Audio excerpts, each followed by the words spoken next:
All right, there we go. UK. We are recording. Okay. So now give your disclaimer, Mr. Philly.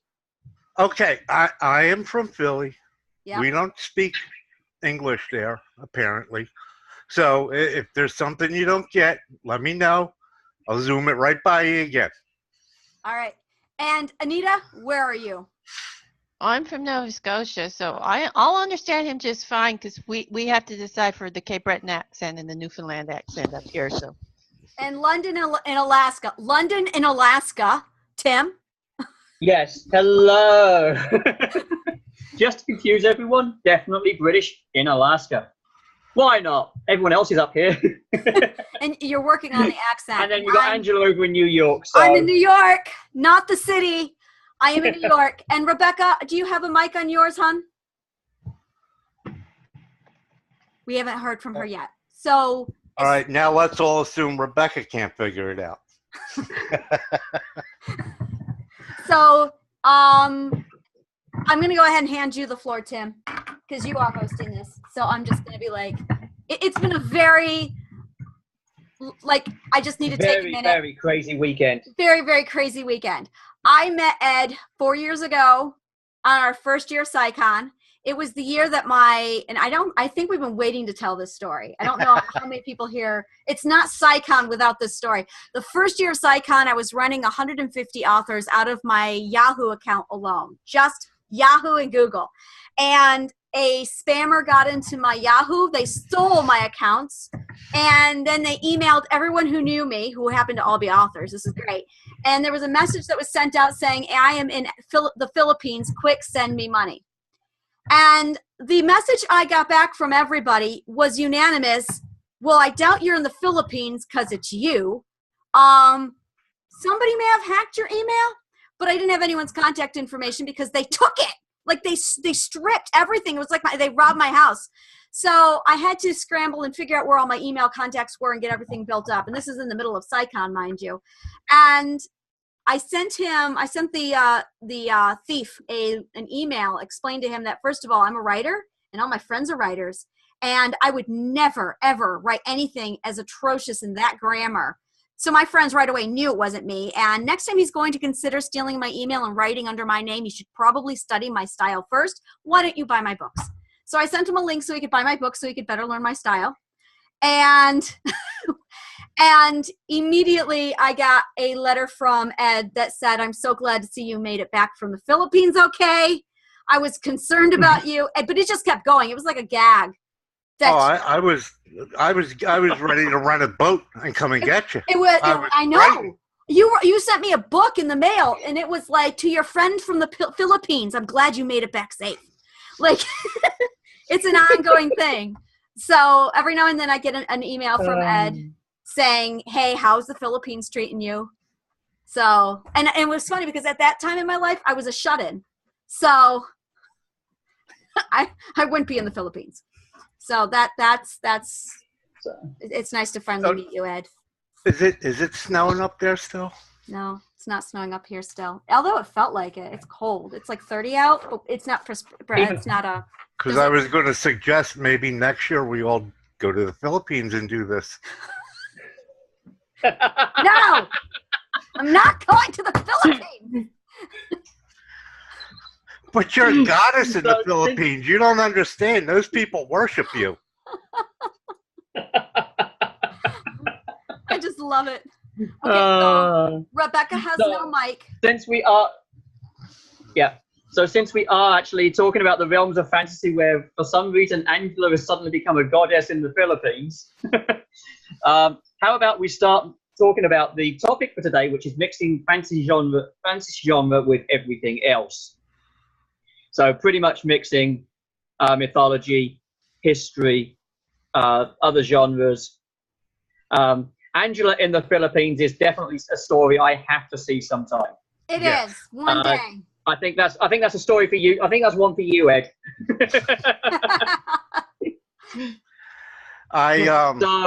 On this subject, I used to belong to this group, and I won't name them because they suck. But one of the things we used to do was challenge each other to write to mash genres. And then I carried it over to another group on Goodreads, and they came up with the idea of the 7 deadly sins.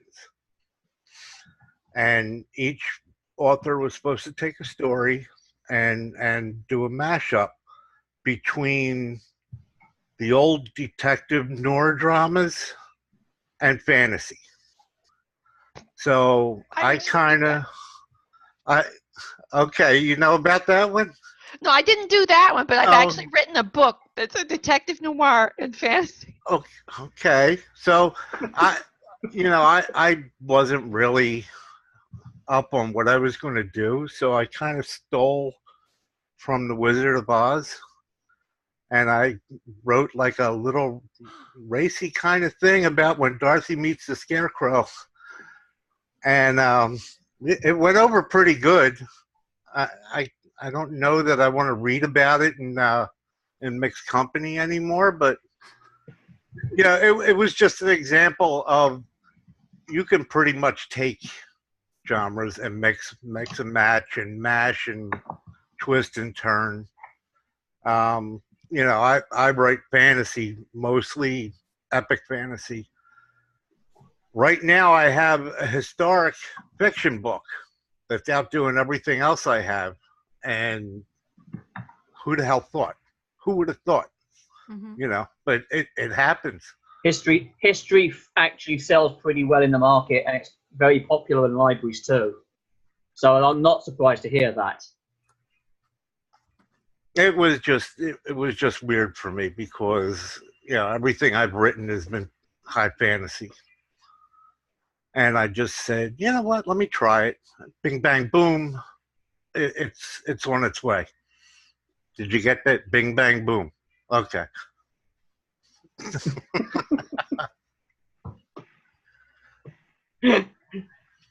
So Anita, you were saying you've also crossed genres on your writing. I've crossed genres all the time. I've got, like I said, the detective noir fairy tale book, fairy tale fusion. I've done a steampunk. My first steampunk story was a classic. Take a classic book and write a short story in steampunk style, and it was the Christmas Carol by Charles Dickens, and it basically took his nephew Fred and turned him into a steampunk James Bond. And we had mechanical rats. That's the bomb. That's it right there. And zombie cows. Yeah. For some bizarre reason, I've now got pictures of Matt Smith chasing mechanical rats. they're called cyber rats. Actually, Matt Smith wouldn't make a bad Fred. He wouldn't. He would make a bad Fred, and he's got his fiance Mary with him too. So they're like a duo, chasing the bad guy through the tunnels of London and the Tower of London while he tries to steal the crown jewels. I really would love to see. I can see this. Can anyone else imagine Matt Smith doing this? Because it's there. As far as mixing genres for me, this is like a really touchy subject for me because I feel like I don't write epic fantasy. I write everything into one book. And it was really frustrating. When I started writing my fantasy, it started off as a romance with fantastical elements. That was historical fiction. And then I threw out the romance, completely rewrote the book so that the romance element was gone and narrowed it down to only 2 genres, historical fiction and epic fantasy. And it was really hard trying to figure out where that line was between the 2 of them. And now that I've settled on epic fantasy and I figured that out, now, I wrote the Zombies from Space. And that one's really hard to place because clearly it's zombies in post-apocalypse.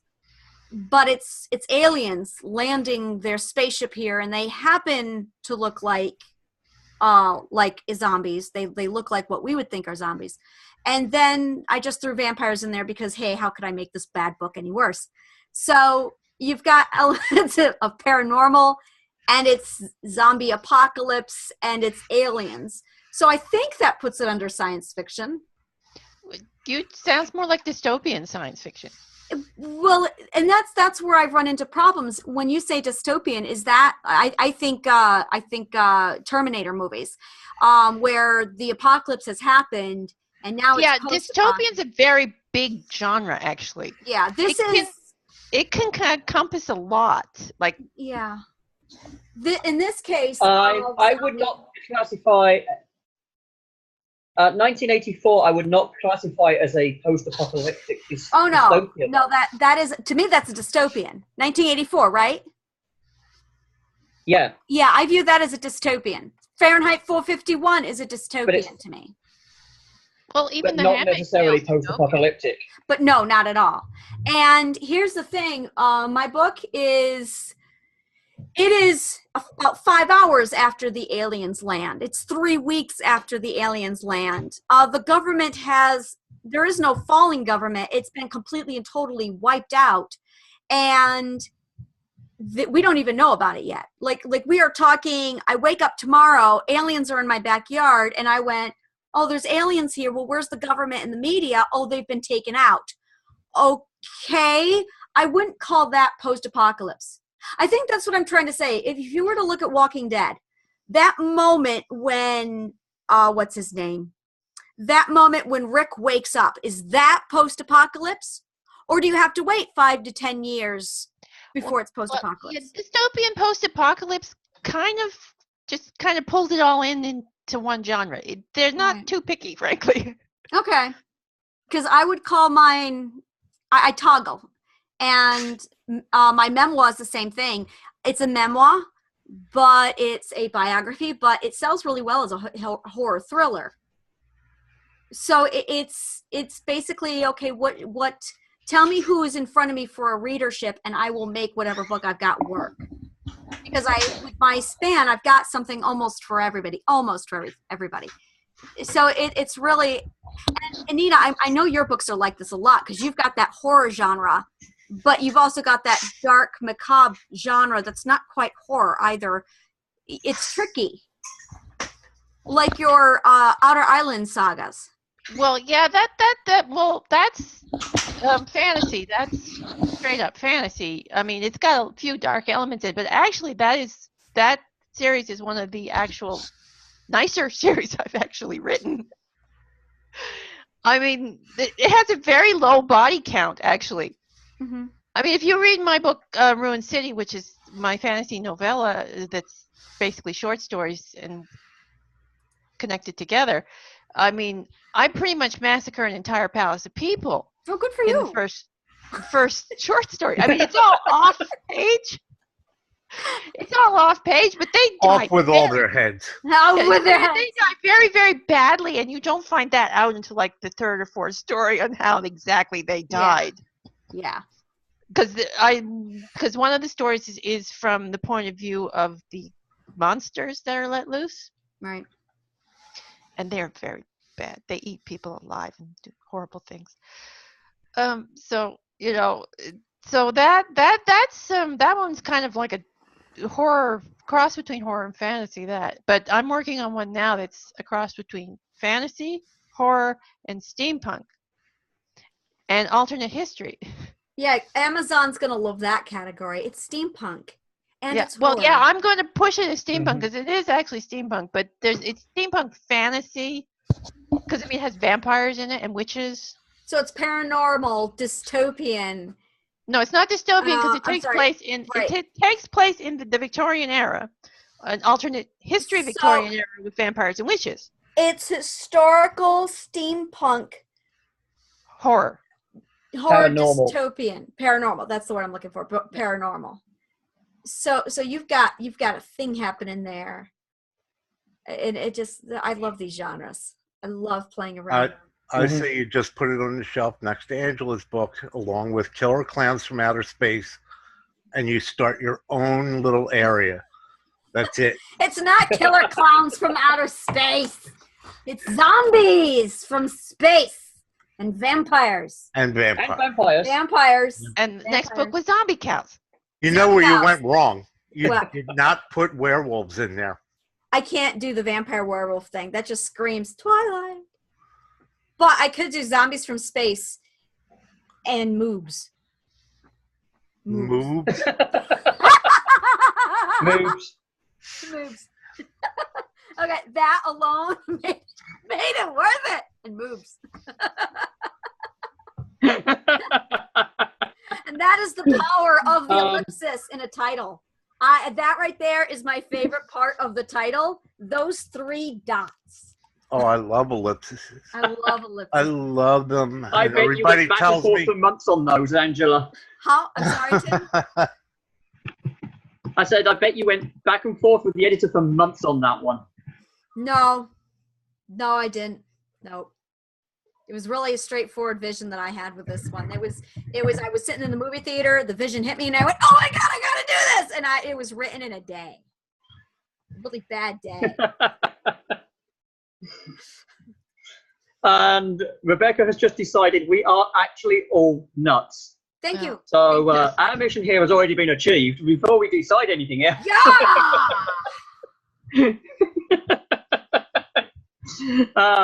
Okay. So everyone here, I think, is crossing genres at one time or another. I'm writing urban fantasy, and obviously that's contemporary crossed with fantasy, crossed with paranormal, crossed with, who the hell knows anymore? Because I've seen so many variants on the theme. I actually came in with a list of questions to this, and I've forgotten every single one of them. Yeah, no, that's all going to hell. Actually, as somebody who organizes ICON, where I'm organizing it, I have a lot of experience in when a book has 18 genres crammed into it, and the writers come to me and go, okay, I don't quite know what it is. It's got elements of, and they list all 7 of the primary genres.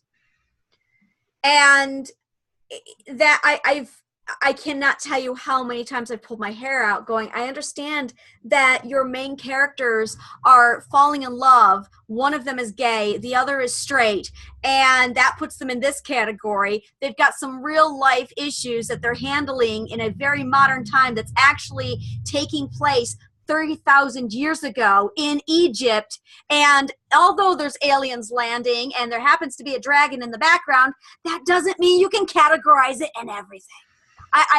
I've had those books come to me and they're like, where can I put this? Look at the cover. Honestly, that's You know where to put it. I gave up trying to put it in a category this year in the trade show. I have the same problem with the trade show. I just made a genre mashup category and said, if you can't figure out where your book goes, stick it in there. Yeah. I think you sent me one email. Yeah. Okay, I've got this book. It's described like this. Here's the genre they tell me, but the cover's doing this. What do? I don't know. I've got 300 books over here that look the same way. I don't know. And you're like, how about if I do a mashup? That sounds great. That sounds great. In fact, I'm going to do a mashup over here too. Thanks. So, and it. Yeah. I mean, I had authors asking for 4 or 5 booths in the author show because they wanted to put one book in 4 or 5 different categories. So I said no. I said I can't do it. Yeah. Genre mashup. And it's Too funny. much work. This is where the book cover really trumps all. If there are rippling pectorals on that cover, I don't care if there are space museums behind them. I don't care if there are zombies crawling behind them. I don't care what is behind them. If I see a naked man, it's going to be dumped into the romance department. Well, if there's zombies, it's the paranormal romance department. Yeah, if there's zombies and naked men, it's going to be romance. If there's no naked man and just zombies, going to go over there. Like, it's 100%. I thrive on judging a book by its cover, because even if it is legitimately, let's say, Atlas Shrugged comes to mind, because when they designed the cover for Atlas Shrugged, they wanted to put John Galt on the cover with rippling naked pectorals, and Ayn Rand said no. But if I had gotten that book as a PsyConer, I would have put it in romance. I'm like, sorry, that's you put that in any other genre, and I'm going to have readers going, what are you doing? You're insulting my genre. And it's just... See, I've had a similar problem. I've had a similar problem with the cover for Under a Hunter's Moon that's currently out on Amazon. It's marketed under the urban fantasy genre, and it very definitely is an urban fantasy book. But I've been told that the cover better reflects a romance setting, but I don't show any figures on the front of the cover at all. The entire cover is basically a backdrop of Seattle with a moon. I had somebody tell me that this was not only a romance, but they thought it was part of the Twilight series. You mean Ouch. the cover, the Hunter's Moon cover that's on Amazon right now? Yeah. Someone I said was that was told romance? I've been told several people have said to me they thought it was romance because of the cover. Do they read romance? I don't even have. Apparently not. Yeah, because that is not a now- romance Yeah, and cover. that's what I'm looking at. It like I don't see a naked man, and I don't understand. I just it really leaves me wondering, going, okay, do I need to like redo my cover? And that came Well, up a lot. your cover could be similar to paranormal romance. Actually, I've seen several covers kind of like that in paranormal romance with the single female. Okay, guess what? I'm getting a new cover. See, and it needs to look, yeah, I'm getting a new cover. That just it was hard when he told me that I thought the book was from one of the Twilight series. That was hard, not going, yeah, that's getting a new cover. Yeah. So the question I'd look at here then is, do genre stereotypes really restrict us as writers in terms of what people expect? I think that especially when it comes to looking at covers. this is embarrassing and I'm sorry, but I did not understand your accent. I'm dead serious. Could you try that one more time? Yeah.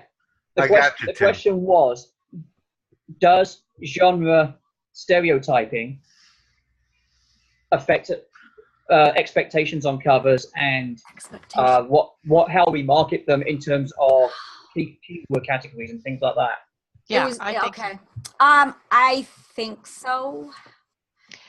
I'm not sure it should, but and this is where it's a double-edged sword. You've got a writer with an idea. They write the book. They get halfway through the book and they start to go, I don't know what book this is.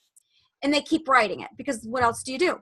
Then they go to an author, an artist, and they say, I need the cover designed. Okay, well, what genre? Well, I don't know. Let's try this. This is what I'd like to see.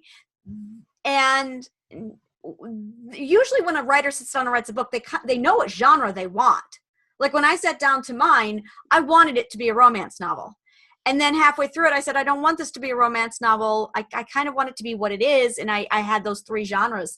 By the time I was finally done, I'm like, it's a fantasy. I had a straight answer. Kind of. And I took that straight answer. I want an epic fantasy cover. But when he spat back what he gave me, I was like, I was so enamored by the fact that I had my first book cover. I didn't question marketing. I was just, oh my God, it's a book cover. It's my book cover with my name on it. And I think every author has hit that moment. When you get your first book cover in, Definitely. it could be a glossy, shimmering picture of a pile of poo. And it doesn't matter. It's got your name on it. And you did that. And I think that's why I wrote that crap. I wrote that crap. And I think so many of us are so thrilled to get that moment. It's a milestone to get your first book cover back. And oh, it's exciting. So we say, yes, that's it. That's the final print. You don't sleep on it. And then you publish the book and you look back on it and go, it's not until maybe 2 or 3 of your friends look at it and go, really? That's your book cover? And then you have to, and then Amazon asks you the worst questions they could possibly ask you, those assholes. They want to know what genre your book is. And that's like, you've got a book cover, you've got the story in your head, you've got the book that you set out to write, and now they're asking you, you can choose 2, which genres do you want? Well, I don't know. From their list. From their list. Their list. Yeah. Mm-hmm. And you're only allowed 2. Mm-hmm. Just 2. And it's really, and then your keywords determine everything else. Yeah, and you just don't know. Yeah. Oh, the keywords. Oh, the keywords. The keywords. Yeah, we could do a whole I had just on the keywords. I mean, try finding keywords for a seafaring epic fantasy. Yeah. what I like is, in this case, there are too many keywords. Which ones do I pick? Well, there's aliens, there's zombies, and there's apocalypse, but there's also dystopian, and there's also vampires, paranormal, but it's also sci-fi. Like, they tell me 10 keywords, and I'm like, well, I need more, like 800. And then there's, well, do I do paranormal fantasy? Do I do zombie apocalypse, or do I just do post-apocalypse? Do I do zombie post-apocalypse? Do I do post-apocalypse zombie? What's the order? Do I put a hyphen with that post-apocalypse? Because if that hyphen could create its own little, yeah, they're very, I hate doing the keywords. Yeah. I really hate doing the keywords. Yeah, you pick the best ones and save the rest for the Amazon ads. Yeah. Yeah, and the thing of it is, not only are you trying to give an impression of your book in terms of the genres that you want people to look at in general terms, but when you pick those keywords, you've also got to pick keywords that aren't necessarily appearing in your description of the book. Because your description of the book also goes part towards determining some of the keywords that it will appear under. Right. Which is how so many of the non-fiction books get loaded into, I don't know how many thousands of categories.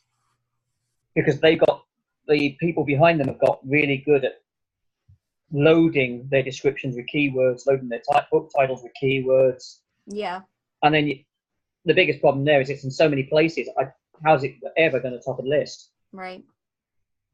And then there's the anthologies. I'll tell you, Book Dreams this year was hard. When we got Book Dreams in, this is Book Dreams 1. It's under anthology. That was easy. And then I put it under short stories. But the keywords, I'm like, well, do I do romance? Do I do fantasy? No, it was when I got to the genre. Anthology, okay. Short stories, fine. But is it romance? Is it fantasy? How do you put keywords in for an anthology? And it's just an anthology that doesn't already have a theme behind it. Keywords are, there are anthologies. Ed has a story in this book. That's it. You're done. You're good to go. The world is going to beat a path to your door to get that book. As it should be.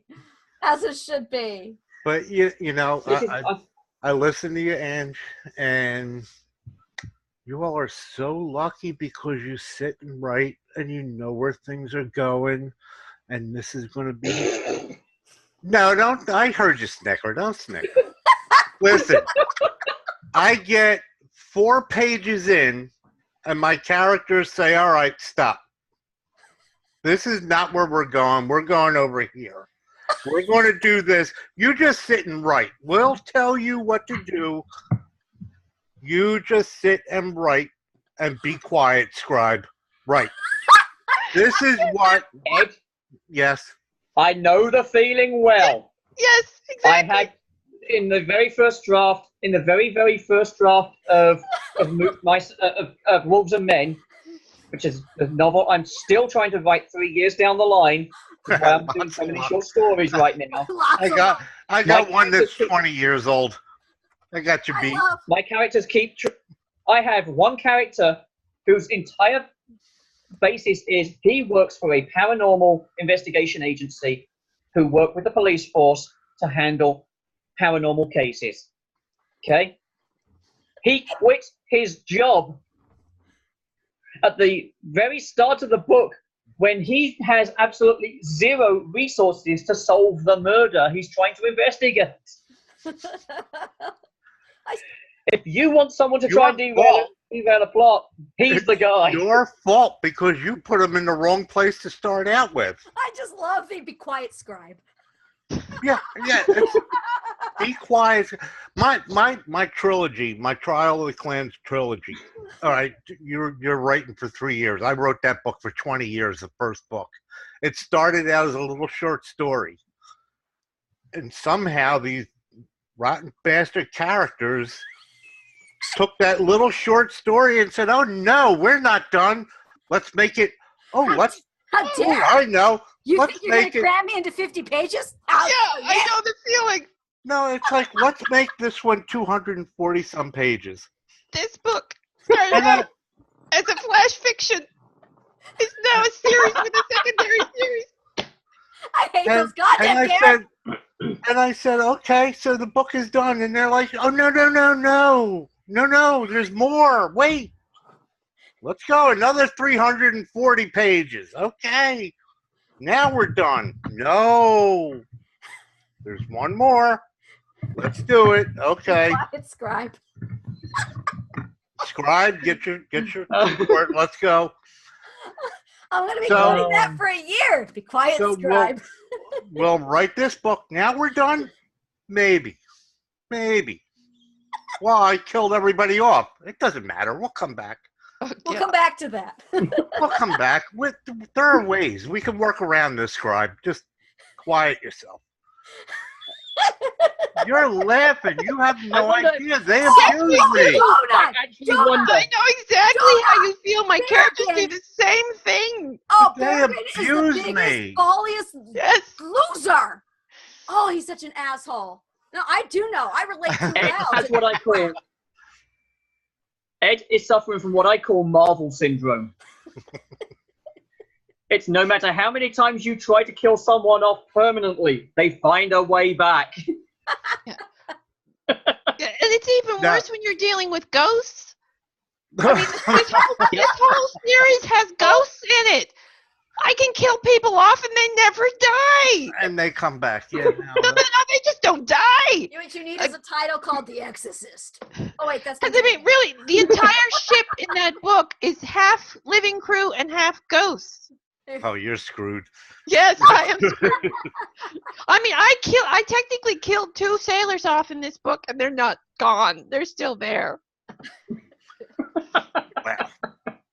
Well, I mean, the only way I can get rid of the ghosts is if the sea monsters eat them. Oh. And then the sea Really? monster ghost. not really. They just pass through. And Well, no, they have to actually want to pass through. So Oh, of course they they're don't gonna wanna do go. that. They're staying. They're the stars. Be quiet, scribe. Well, Angela's read the It book. She depends on the knows direction that. Book, they're not doing that. Yeah. That's not gonna go away, Ed. Like that is every character. Every one of them has said that at some point. Oh, be quiet, scribe. I got this. You just shut up and put that pen down. I got this. Yeah. Well, Actually, I'll be honest, I usually end up with I've got a better story for you than the one you're writing. I've got Bergen going. Now, here's my entire history. Put pen to paper or else. I am holding the rest of your characters hostage till you finish this short Oh story. my god. Okay, so my character is so absolutely the words I'm looking for. Intolerant. A couple years ago, we had this massive war happening on my website. You can go there and blog it. He hogtied me and took over writing the book. At one point, I had He did. I had some readers writing to me. I loved that. I loved reading that. I loved it. He's like, you think it's Bergen's blog? No, it's Angela's blog. It's Bergen's blog. See, it even has a great rhyme to it. Bergen's blog. I had my readers contacting me saying, hey, where's Bergen? And then I had to tell them that he's a fictitious character. And they're like, he is? So, yeah. No, I understand. No, he is a very loud fictional character. And he's an asshole. No, Oh, yes. Oh, he is. You know. Yeah, Bergen is better. Mhm. Bergen's blog because Yes. Bergen is better. Yeah. What are we supposed to be talking about? We were crossing genres, so I think we still kind of have. We were crossing the streams. Found the topic I and have an decided to idea. cross it. The reason why we're crossing so many genres is because our characters are assholes. It is their fault. Yeah. it's their Yes. fault entirely. Yeah. Yeah. That is why Yeah. I start off You're with a fantasy that goes romance, that goes back to historical fiction and back to fantasy. It's because of Bergen. It's his fault. absolutely. You're walking through the woods. You're on your way. You're going to kill the other people in the castle. Yeah. Everything's cool. There's going to be Everything is beheadings. And he decides to gonna stop be for a shiny in great. the woods with some wench. Yeah. And this is what you hear. Hey, that guy's hot. Let's go over there.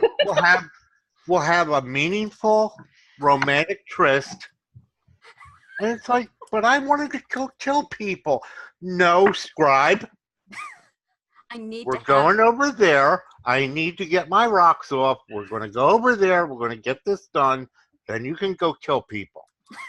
And, and I sit there, The Brothers Grimm would okay. have been so different if Ed wrote them. The Brothers Grimm, as told by Ed. we need to do that. We need to do this. No, really, it's if characters wrote your stories for you, it's and they know it. They do though. Yeah. Like there has got to be a way to write this out. So when a reader reads, they know who's really in charge. And this is why they think authors are crazy. We're really not. We've got these stupid people in our heads. No, we're not. Shut up. We got this. I told you we're crazy. Authors are not. Be quiet. Authors are not individuals. Authors are not individuals. We're a cast of characters trying to subsist in one body. Yeah, exactly. I actually wrote a piece. You said, "Why do you write?" And I actually answered that. I didn't read it. Yeah, but basically, why do we write? I don't know. Why do some people throw themselves into shark-infested waters? Because we're crazy. It's bad wiring in the head. Yeah. That's what it is. The wires are crossed, and we're trying to shut the voices up. That's the first line of what I wrote in Why I Write. Exactly. I write to get the voices out of my head. See, and yes. thank you. You understand me, people. My people. Well, my muse is named Marisol. Oh. She's 4'11", old Spanish lady. She smokes Cuban cigars. She's a nasty, rotten bitch. She is. She's mean. And it's like, I sit down and I fix my tea and I'm like, okay, let's write. And she goes, screw you. I'm going away for the weekend. And I'm like, well, can we write? Just give me like something and I'll start it and then you check it when you get back. No, I don't have time for that. And that's it. And I'm screwed. And then at 3 o'clock in the morning, she's like, psst, hey, Gringo, I got the good idea. Get up. And it's, and I'm thinking, what the hell is wrong with you, lady? Okay, what are we going to write about? Let's write about a woman and a man and a dragon. I don't want to write about that. Everybody wrote about that. Shut up. Write. Okay. Yeah. And I'm walking down the street in a normal world, and I'm going, that's not going to work. No, that won't work. If I do that, then the army's going to be able to come around that way, and they're going to cut everybody off. No, that's not going to work. And people look at me like, what is wrong with him? Call Homeland Security. He's got something going on. All I know is he's talking about taking over governments and killing everybody. It's ridiculous. Is this the same wench who wants to go get her rocks off? That's the same one. She's a bad influence on me from the start of the book to the end of it. When you said get her rocks off, I was imagining Berrigan and going to the castle. He a 4'11" little cigar smoking Spanish woman. I didn't pick her. She picked me. I don't know why. That's all right. I'm very lucky. I happen to live with my muse. Because we don't. Well, Angela, Angela had the pleasure of meeting her yesterday on our first panel discussion. Sandy is actually not just my co-writer on the stories I'm working on. Oh, you mean she's literally living with you? All right, I feel better. I feel better. Okay, I was worried about it. See, I have inspiration. I can sympathize with the people thinking. People think I'm crazy because I work in retail and I discuss plot points and plot problems with customers. That's awesome. Yeah. That's awesome. They know I write. What are you working on? One of the questions I get asked a lot is, what are you working on right now? And I will tell them what I'm working on. Now I have to know. Anita, do you have a little muse. My muse is a homicidal psychopath. Okay? Literally. I'm serious. The muse is just likes the blood and guts. He wants the blood. Let me ask you this: if the FBI came in, I know.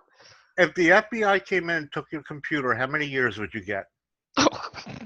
Oh no, she is. Life. We play the game. I want to play the game right now, guys. I want everyone Yes. to go to your search history. No. Type in the he's like, no. Type in the first letter of either your first or last name, and what do you get? I'm going to type in C, and I get carving tools. Chesapeake Bay. I got blunt force. I get blunt force trauma. Oh God. I get This is not going to be good. Conor McGregor Craigslist calculator. I like carving tools. The other one I get Atmos Cars Doctor Who. That's one word. I don't understand it. Adventuring pack from 5.E. That would be the Dungeons and Dragons thing.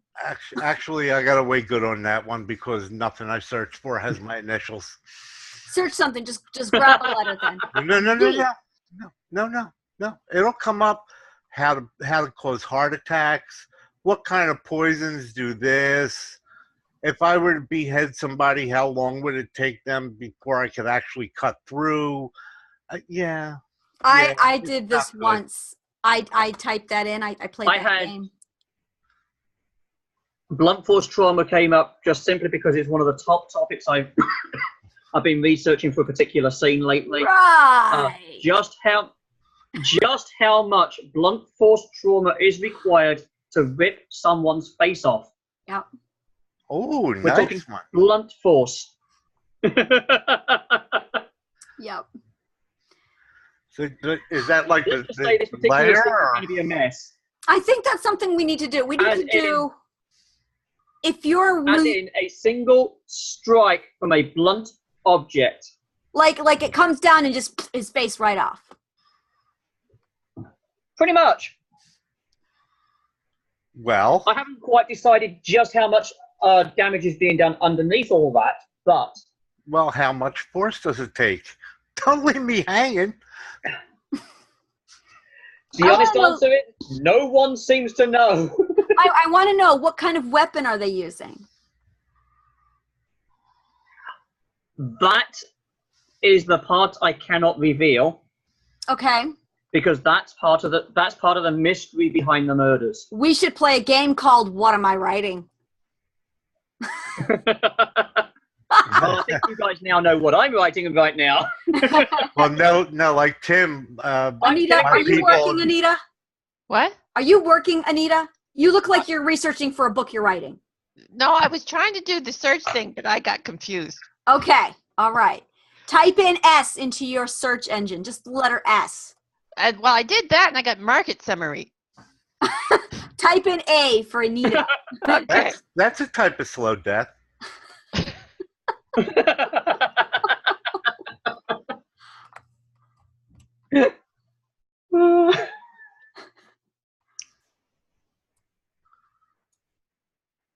Oh, stupid mouse. Okay, just a sec. I'm gonna do this again. This is very, very important. Like, I need to know this data.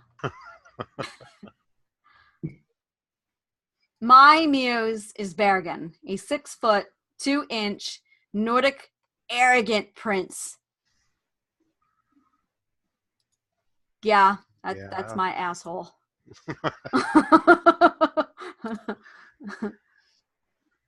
The bear. Yep.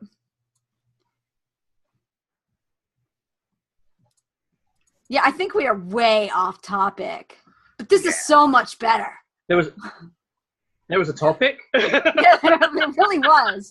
We were supposed to be talking about historical, genres merging into each other. I thought we were coming in to Into do fantasy. world building. Oh no, that was this afternoon. No, that was Exactly. that was earlier. History, mythology, and something else. I forget what it was now. Wait a minute, I get the email open here. My muse is so pushy that he has ended up in 2 series that I've Yeah, written. history, mythology, and other genres. That's what we were supposed to be discussing. Yeah. Yeah. Yeah, this turned out to be much better. Yeah. Let's talk about how much of an asshole our muses are. Well, I gave up trying to keep us on topic when I realised that all the questions I had I'd forgotten. We have a storyteller among us. Like there's scribes, and then there's oral storytellers. Ed, you are an oral storyteller. You are. Do you have any idea how rare your gift is? Oh, I try. No, you do. You are an oral storyteller. We could bring up any topic and just sit back and let you talk, and that would be like, yes, do tell. Well, you know, the funny thing is, this other book that I have is called Crime Scene. Mm-hmm. And it's a historical fiction piece about the Kennedy assassination, but it's tied to a hitman from Philly who's part of the plan.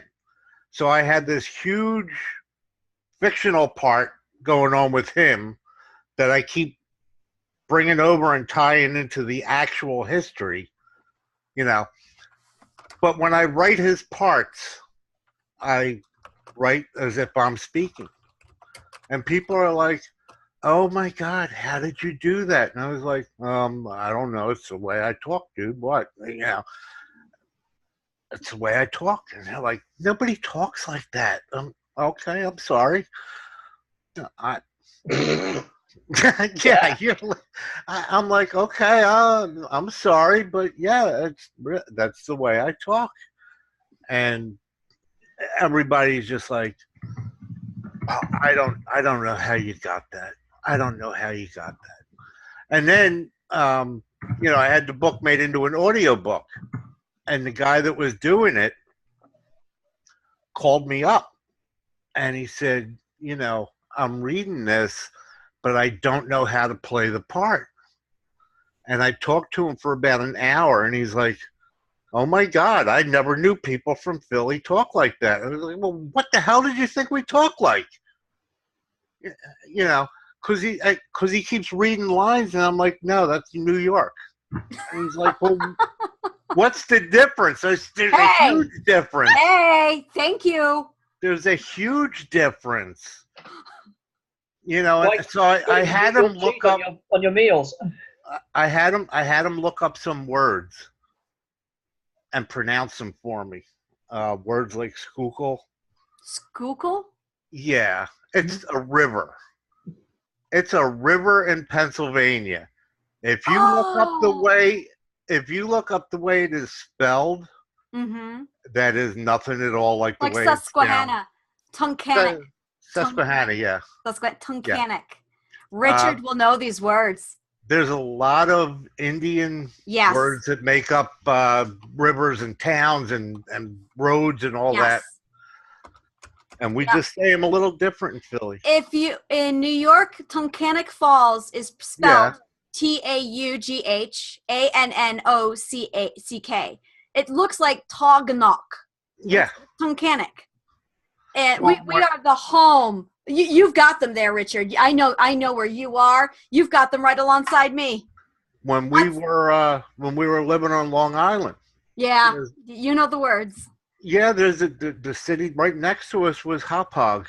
But when I first saw it, I was like, what the hell? What's the name of this place? Hauppauge? Ahonahee, that's the other one. I gotta think here. Tiafneoga. I grew up next to the Tiafneoga River. So I grew up here in Tiafneoga. But if you were to see it spelt, it is out there. There's a YouTube video, you can Google it, people trying to pronounce New York names.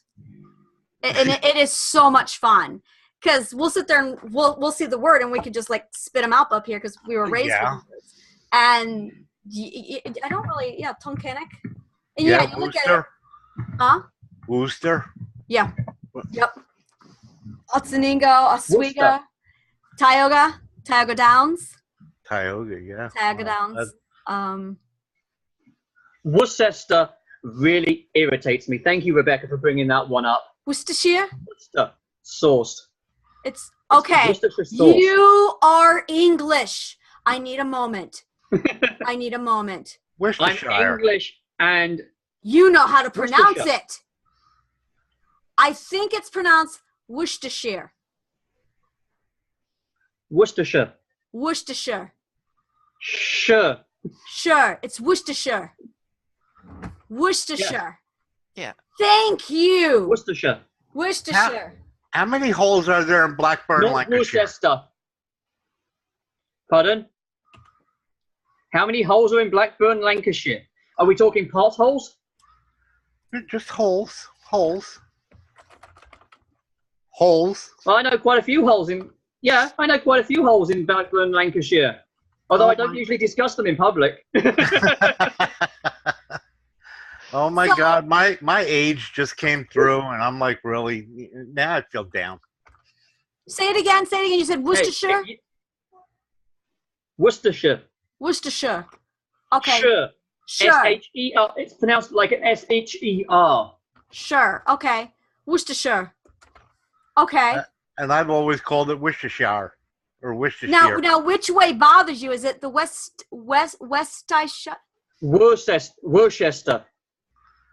Worcester. I don't know how the other people are pronouncing it. Worcestershire. Worcestershire. See, for me, it's Shire. Like it's the Shire. So I was always Worcestershire. But I've also heard Worcester. That's the one I've heard. Worcester. Oh my God, no. Worcestershire. That is what I hear here in New York is Worcestershire. And I was like, what are you doing? Don't even talk to people like that. You don't need that in your life. It's Worcestershire. Worcestershire. What the hell is that? Yeah, I You know. don't talk to people. You Oh, don't we need have to go wars. people you We know. have wars over it. That's what we need. We need to be like the official linguistic. This is how you say it here. This is how you say it here. Just so we have that understanding. So the other one was Twinings. With my girlfriend, she thought it was Twinnings, the tea company, and I'm like, it's Twinings. And I had to contact. It's Twinings. It's Twinings, yes. And I feel Bigelow. because I hate Bigelow tea. I had to contact Matt in Bristol. I don't Say, even okay. know you anymore. I'm sorry, I hate Bigelow. It's Twinings. I love Twinings tea. So It's a New York thing. yeah, sorry. So I have to ask you this: as a Britishman, is there a tea you recommend? Bigelow. Let me go and check my collection really quick. Hang on one moment. And then my girlfriend, Okay. her stepmom taught her how. She's from Britain, so she taught her how to make tea. So now she's like, I learned from an English Okay. woman. I know how to make tea. I have in my collection, the vast majority are either Tazo teas or Stash. I have no idea what those are. Do you know what those They're are? a little You more didn't say. upmarket on the pricing. No, I did not. I haven't had a stash yeah, since I was in my 20s. They are mostly herbal teas. I actually only have one black tea and one green tea in You my look collection. like Everything else is something- herbal. It's herbals. You look like something from the Matrix. Like, excuse me, I gotta just plug myself in here for just a minute here. All right, I'm all plugged in now. That's the power cord for the headset. I know, but it doesn't look like that. Worcestershire. Oh no, you want the big power cord? I can find the big power cord if you like and plug myself in. That's right. That's right.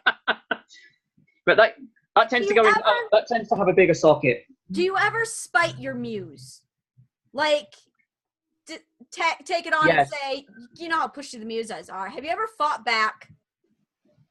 Not me. Yes. He's like, I I'm don't dare. afraid of her. Yeah, I'm afraid of her. Do you have a name for her?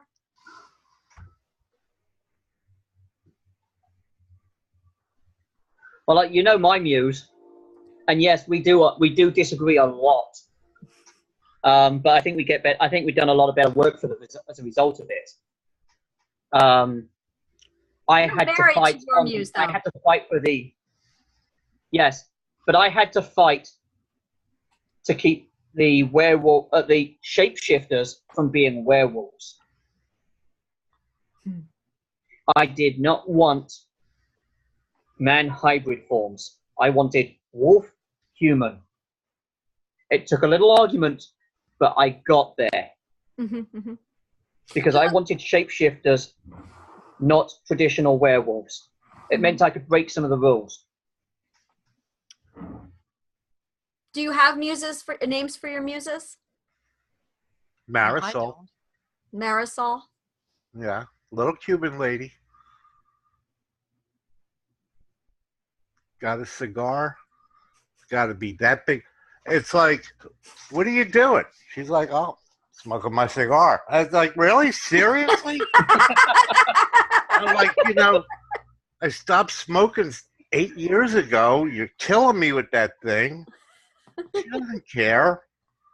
I'm typing and the ash will fall on my fingers. She does not care. So, but I'm afraid of her. I won't go against her. But I'm going against the characters, when they, and they're like, scribe, no. And I'm like, shut up. And I just type. And, Marisol is the reason Ed has a dustbuster alongside his keyboard. No, I just blow it out. Canned air. I'll show you. When I was writing my trilogy, when I was on the last book, it started out, peaches and cream, everything's going to be cool.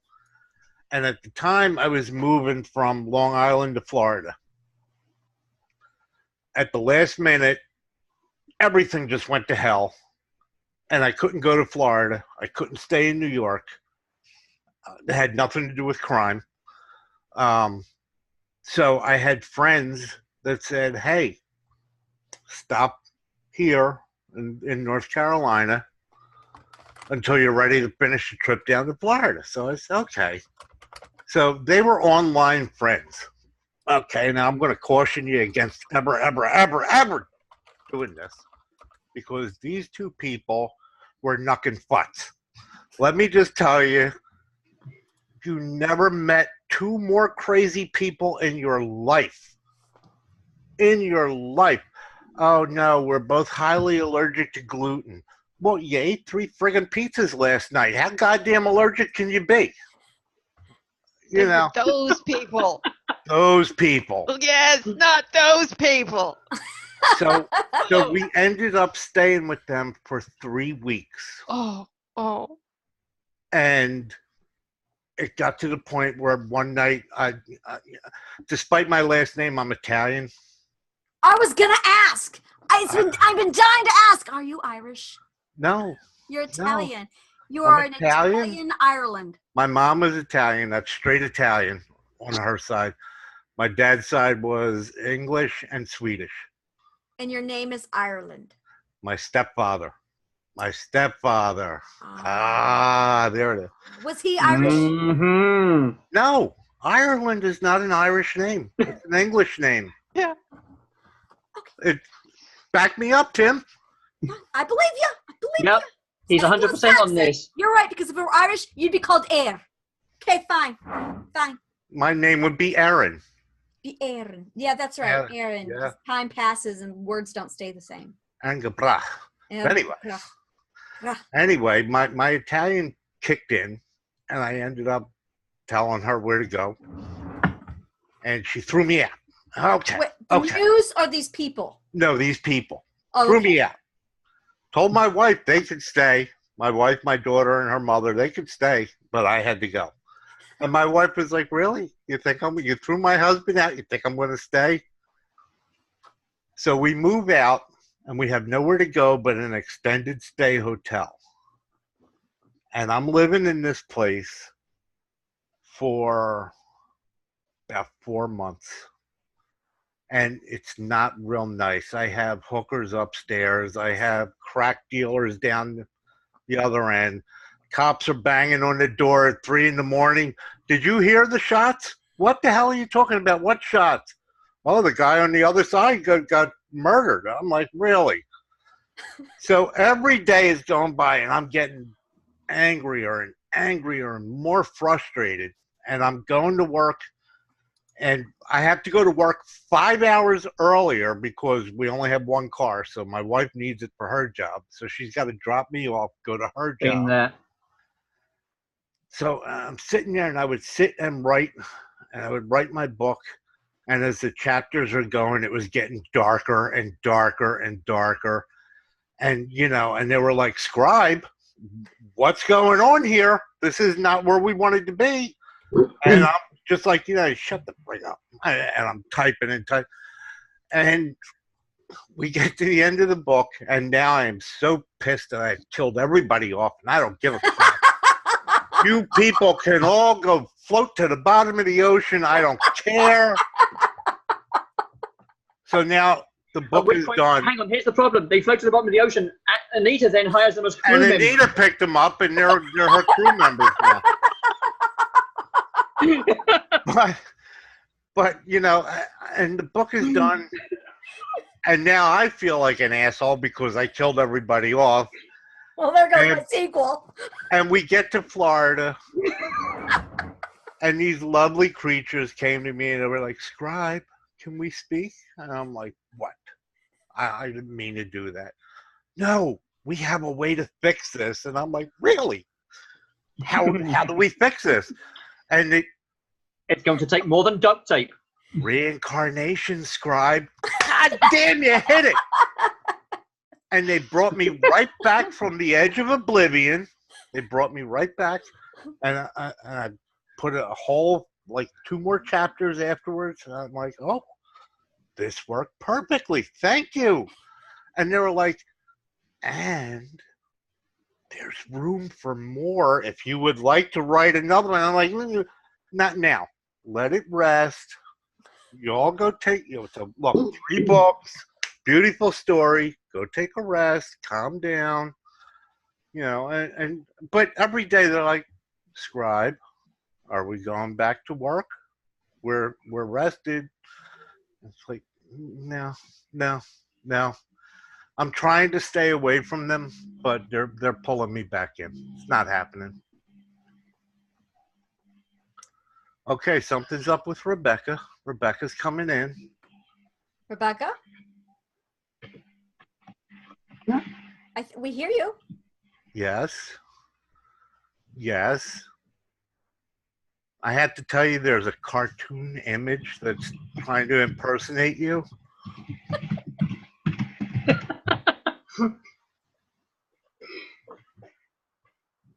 No, don't be quiet. Come in. We hear you typing. Speak. Say something.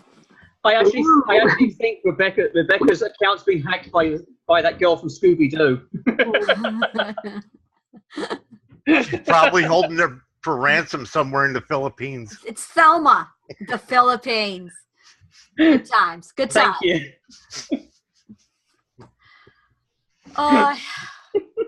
But yeah, I mean, come on, Rebecca, come join the crazy people. Has your mood ever affected anybody in your writing? It affects my character. Is that somebody? Is Bergen somebody? Does he think he's somebody? Oh, he thinks he's somebody. He thinks he is. He thinks he is. Call him an asshole. I find it the other way around. My character's moods affect me. I find I get so involved with my characters when I'm writing that I've actually ended up in tears writing certain scenes because I write first person. I was unable to I can not hold back those emotional stretches. Yeah. I've never done that. I don't understand you, Anita. You look like such a sweet, wonderful little lady, just wonderful. And you're like, I write horrors. Yeah, I kill people off and I don't care. Hey, now, to be fair, I never intended to be a murderer.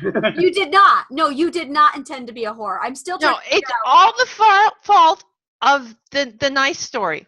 It's the muse. Tell us about the nice story. I was in this competition. It was just a friendly thing for one of my writing groups, right? Mm-hmm. But the prompt was to write a nice story. Mm-hmm. So I wrote a nice story. I hated every minute of it. How dare they? I hated it.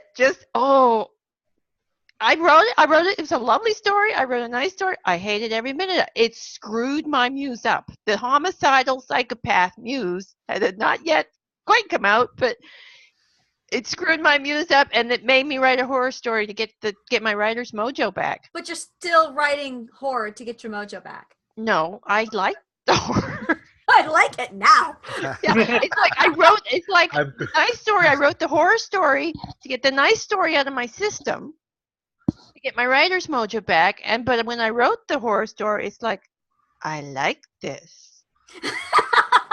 I like killing having blood. people. I like having blood on my sneakers. Look, there's blood on my hands. It's like, yes.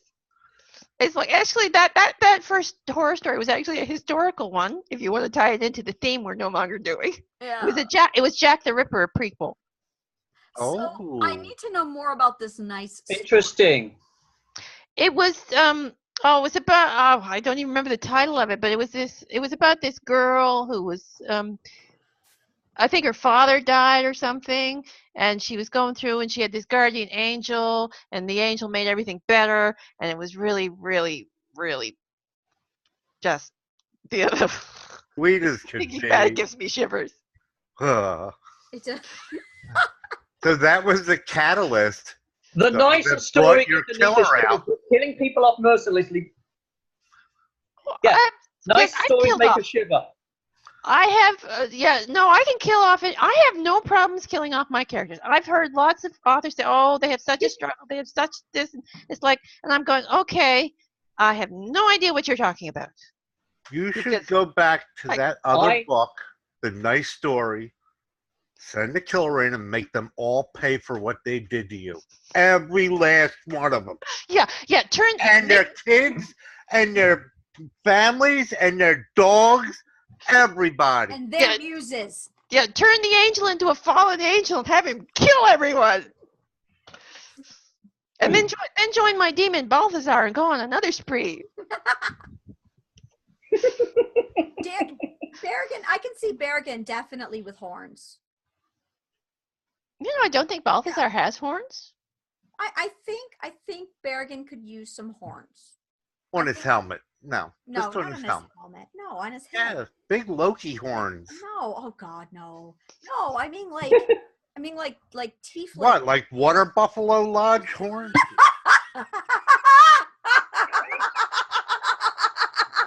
When you said Loki horn, every time I see the Loki horns, the only thing I can see is motorbike frames. For some bizarre reason, I keep expecting those. I keep expecting them to have a throttle on I one was end. thinking like actual devil horns, you know, basic, ordinary, boring devil horns. I like the water buffalo horns.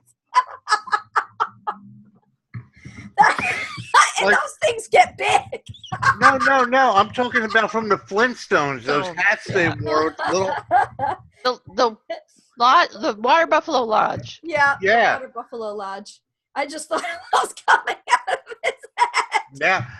Now I'm just gonna picture him wearing that hat, the big, the big Windsor Castle guard hat with these two horns coming. I just read Tim's message here. Panel topic: what happens when authors' muses take them off topic? There you go. There you go. You thought we lost control. We have No, to post it it. was We have to taken post away. it under that. We do. What happens when author muses? That's our new panel discussion title. I like the quiet scribe. Be quiet scribe. Told you. Marisol, you bitch. Marisol. Actually, I think that should be our subtitle for the topic. Well, the topic What is how happens much of when an author asshole. muses take them off topic? I also like how What much of happens an when authors asshole our muses muses take can them off topic? Quiet scribe. be. Quiet scribe. Yep.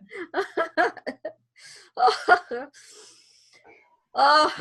That's all I am. I'm supposed to go do a Q&A with my character from Last Ranger. Mhm. She is the one that came up with the quiet scribe because I have absolutely zero control over anything in those books. Nothing. I invented her. I got her through puberty. And that was it. That was it. She grew up. She was like, oh no. She became the rebellious teen in the family. Yeah, but then she became a general, so I was really screwed because I wasn't even a private. All I was the guy writing what was happening. I was the scribe. And it was like, Oh. Slap you down, know your How does place. it feel to have been demoted from father to not even to private, but straight to scribe? yeah. I mean, come on. You got basically demoted down to paper pusher. Not only that, I have to play a flute when we're going into battle.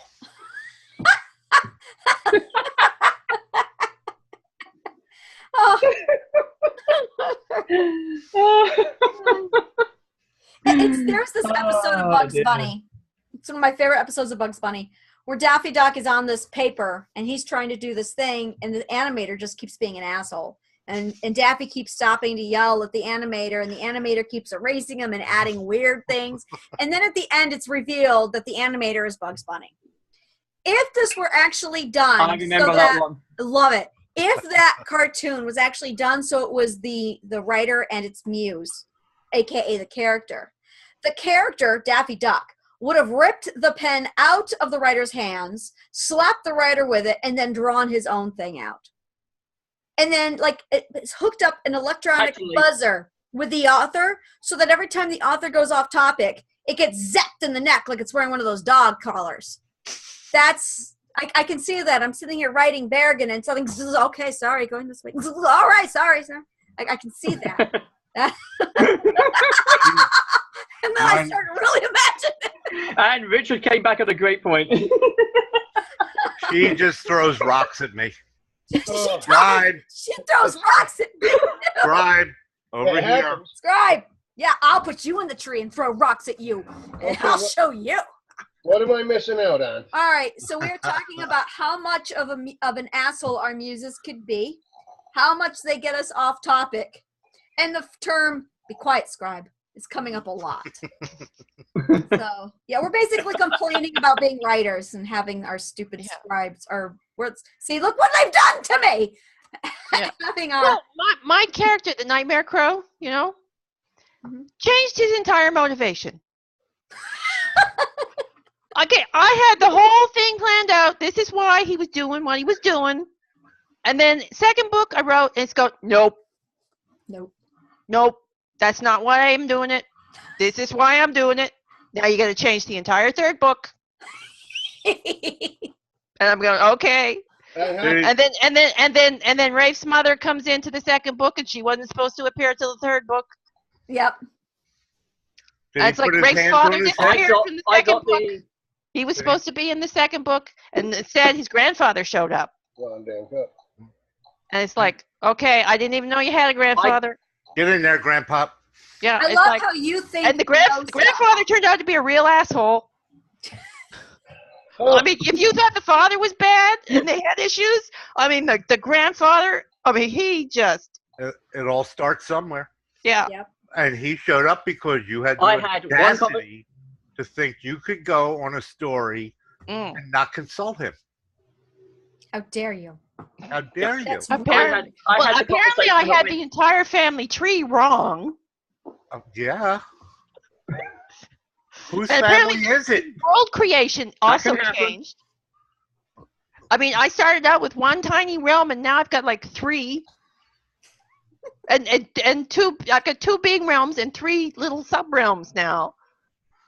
See, I didn't have this problem when I wrote nonfiction. It's only fiction that this kind of crap comes up. Yes. Yeah, I wrote a nonfiction action movie. When the conversation goes, here's where I had my problem. The conversation, almost word for word, went. He walks into the office. He turns around to his boss and said, "They killed my friend. I need to find out who did it." She goes, "You're off the case." He said, "I quit." This basically showed his motivation from, I want revenge for my friend's death, and I'm going to use whatever resources I have available through this agency to do it, to, I may be turning into a dog at some point later in the future, but I'm nobody's bitch. Wow. Wait, as you were writing I Quit, were you also saying to yourself, what the hell are you doing? What are you doing? You can't quit. Can't quit. Actually, You're fired. He was very sensible. Screw you, He was very scribe. sensible. I quit.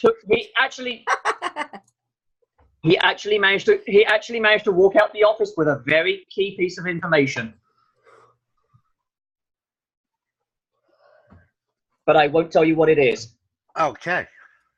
Well, And there I goes that. see Angelo actually over there yawning. So No, no. I've been yawning all weekend. It's ignore me. No, it's. I was going to say, so I know exactly how busy she's been. It's yeah. I'm still getting emails, and I'm like, oh yeah, okay, right, okay. You want me to throw you one? No, I'm Yes, all sir. right. All right. You gonna add me as a user? Yeah, I will. I'm Procrastinating. one more day, and then I go to work for 10 hours a day. Hey, I go back to work on Monday. I know the feeling. Hmm? I know the feeling. Likewise, I actually get the closing shift on Monday.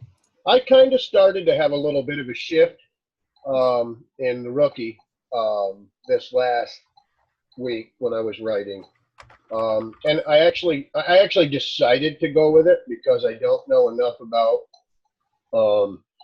the political powers that be in the town that I'm writing the book in.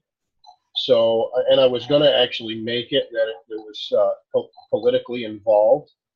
And my character decided to say, nope, that ain't what happened. This is what happened, and this is the way it's going to be.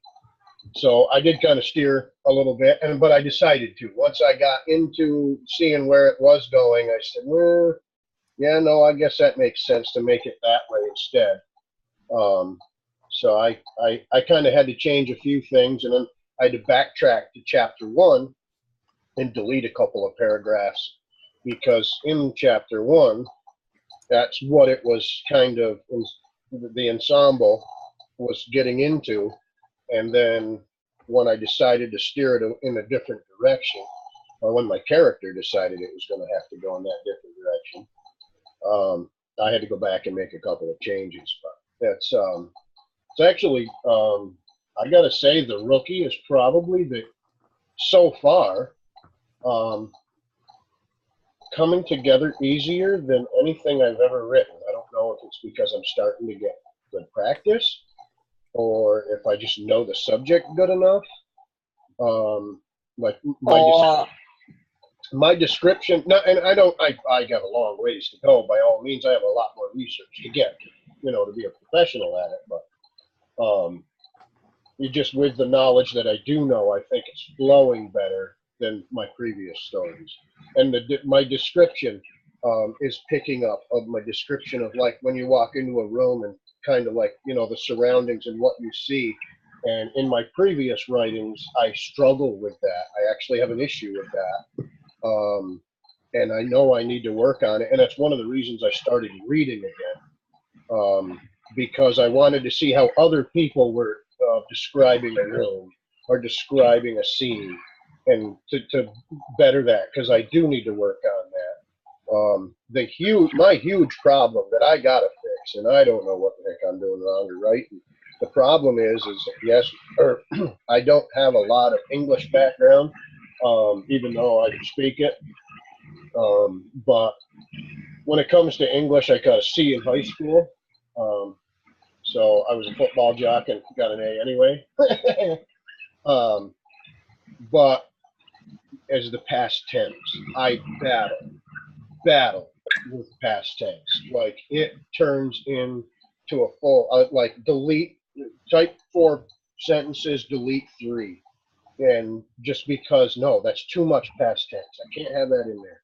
And it drives me nuts. And what I know I need to do is just write the story and then go back and start fixing the past tense stuff. I got to try to work on that part. But at the same time, I got to work on my vocabulary development so that I don't have to use past tense. so that I can get out of the has been or had been or was, and use better, some adjectives and, all that good stuff, and the right words before the adjective, switch the sentence over to make the sentence make sense without having to add that. And I'll tell you, that's one of my worst battles. I fight with it every single time I sit down and write. You're talking about passive voice, right? Yes. Yeah. Here's the key thing I always tell first-time writers coming to me. I've got several people at work who've started writing because they know I work on writing. I actually have a logo. I actually have a banner logo on my locker at work that simply reads, "No matter what you write, edit happens." So the first thing I always tell people is try to turn off your internal editor when you're writing, because writing and editing are two different mindsets. Get it down on paper first, then come back to it and edit. Don't ever edit while you are writing. That's good. That's a good piece of advice. Yeah, and if you want to get rid of that passive voice, just find the words that you used, like had been, was, stick them in the find, and then go through your manuscript and see when you're editing, go through the manuscript and see every spot where you use those words and fix them. Easy peasy. Another thing I always do, when I finish my first draft of a short story particularly, I'll probably do this with the novels too, I actually go online and find one of the word cloud generators. And the wonderful thing about that, a word cloud generator, when it's done the right way, the more you use a word, the more important the word appears, the bigger the word appears, or the more the brighter the color it appears on the image that it generates. And I use that for going back and trying to identify my crutch words that I rely on in replacement, or phrases I rely on that are basically replacements for other things. He suddenly,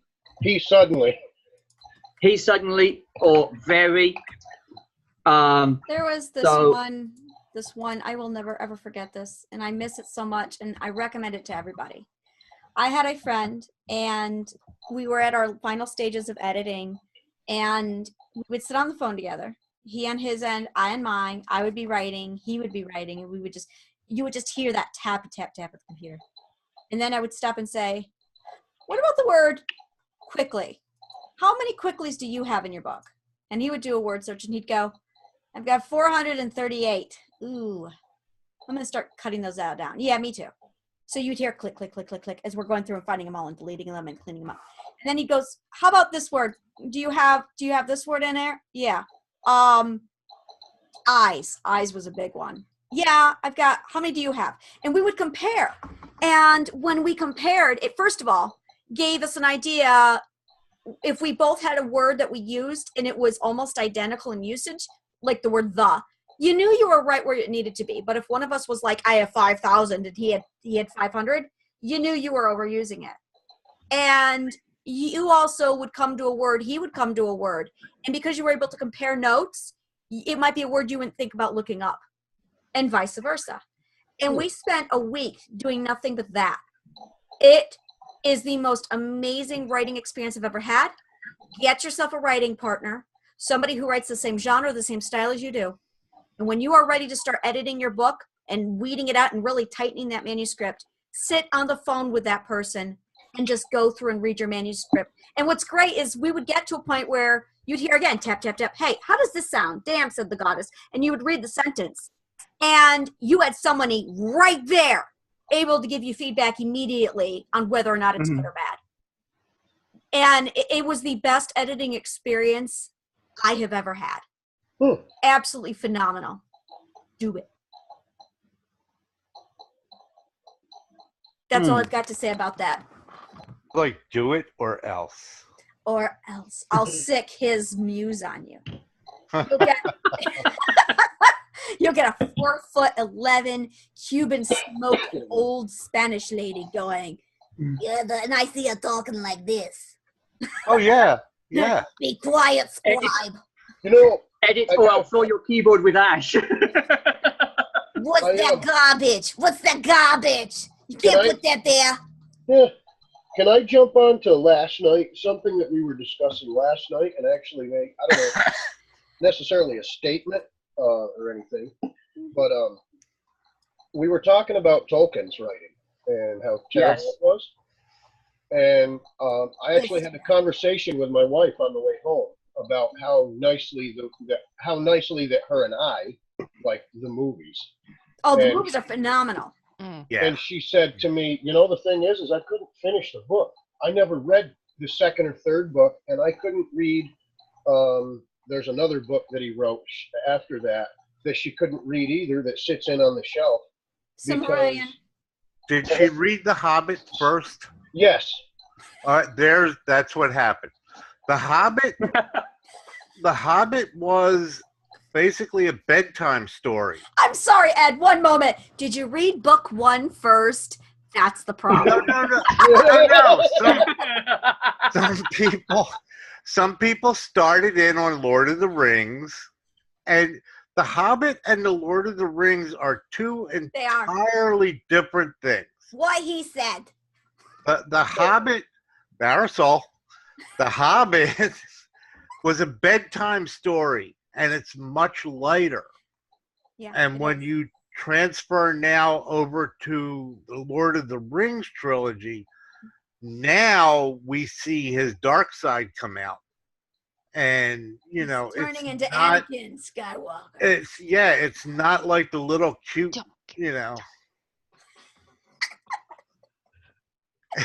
Oh, wow. All I heard was whispering, and I'm like, oh my God, it's Marisol. Where is she? Don't get me started.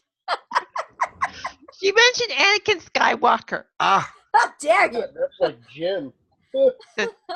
Don't. The Star Wars prequels. What are you doing?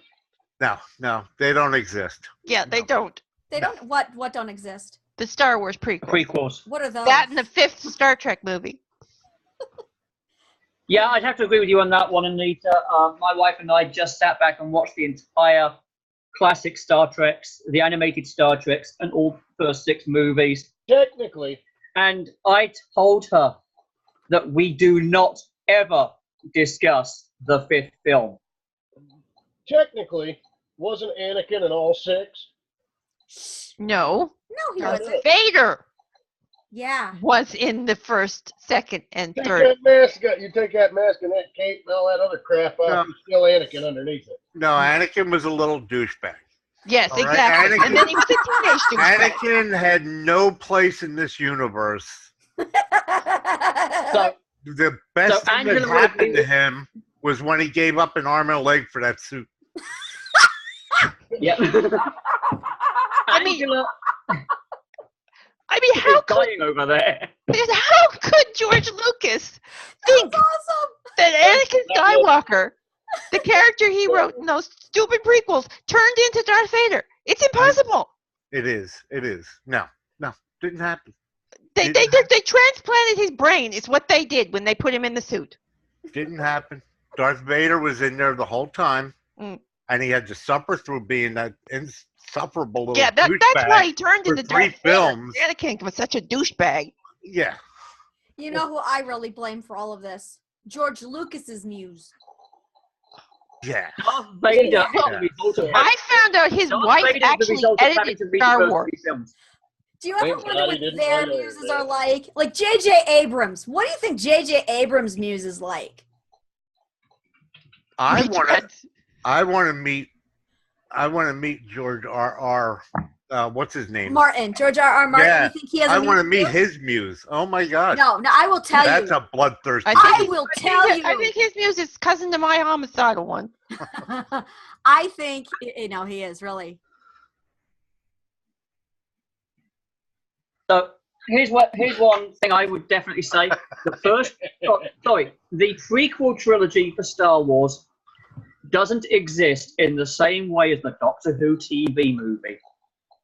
I like You want to know how much? I like the Doctor Who TV movie too. You want to know how much Everything. crap the first 3 movies were? Of what? Star Wars, the prequel. Oh, we don't talk about those. Jar Binks. That's 1, it. I'm 2, done. 3. I'm done. Baseball. 3 words you know that who sum up all I'm 3 I'm going to movies. tell you, George Lucas's muse was Jar Jar Binks. That's why he's in the movies. Jaja? Yes. Jar Jar Binks is his muse. And he Like went, "Jar Jar, Jaja. you should put me in the book. Yes, it's me. Yeah. Oh Yeah. my God, that's too good. I'm sorry. Don't ever do that Jar again. Jar That Stinks. was frightening. Jar Jar You should Stinks. hear my Yoda. My Yoda. My Yoda is yes, good. Wow. Oh, God, that's awesome. Thank you. I do an awesome Yoda. That is awesome. I have a friend who does a perfect Yoda, and he's always telling me like dirty stuff in Yoda's voice. Oh, that's great. I can do that. I'm like, oh my God, dude, stop. X-rated Yoda. That's worse than a Donald Duck blowjob. Like a little perverted Yoda running. I'm like, Yeah, come the on. Yoda pervert. I could do that, but I can't because I have morals. But I could do that. Oh, what's that face, Tim? You look like you have morals.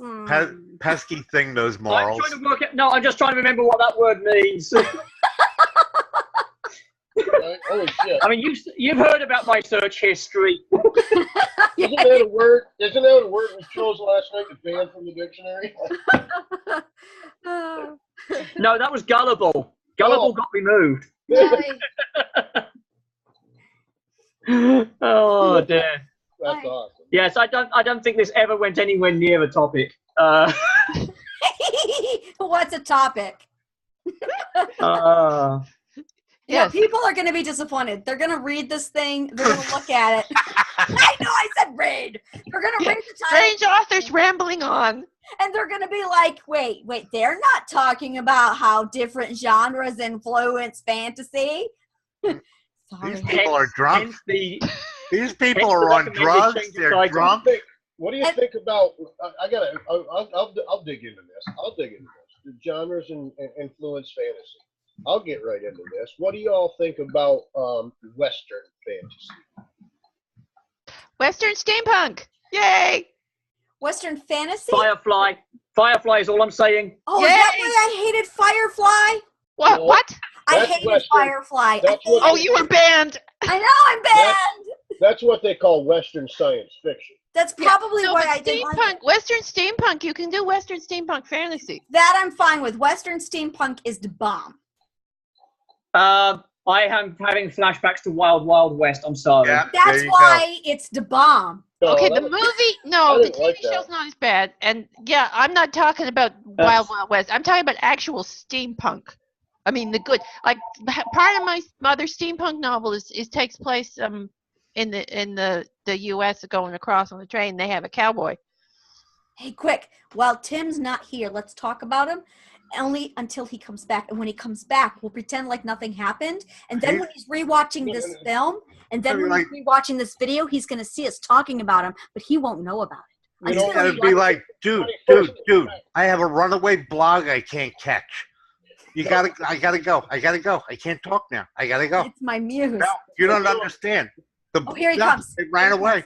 All right, Well, bye. wait, Talk to you I later. got Bye. one. Bye. When he returns, we just move our lips like we're talking, and there's no sound.